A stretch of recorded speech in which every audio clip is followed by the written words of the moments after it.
राति 10:15 बजला दुकान ले बस स्वामी देवंकर जमारू मो पाखे टाइम मो टाइम ना मो पाखे मो टाइम ना लाइफ रे 3टा जिनस जहाँ से बिल्कुल टाइम मागंती से डेडिकेटली करनी।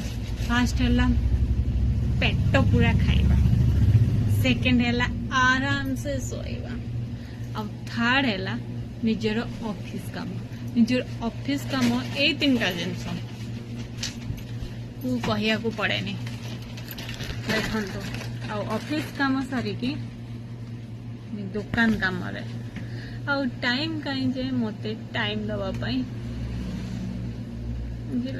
एमती हालत हो जाए बाघर मोर 4 मास ओनली 4 मंथ रे हालत एमती नो टाइम ए काम से काम से काम।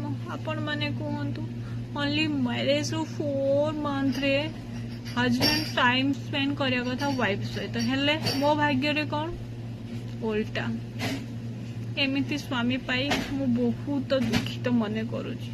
आपण माने चाहंतु आपण माने यदि चाहिए दया करी किसी सॉल्यूशन आपण मान पाखे जदि अच्छी बाहर करंतु केमिति ये सब प्रॉब्लम रे सॉर्ट आउट हो पारिबो।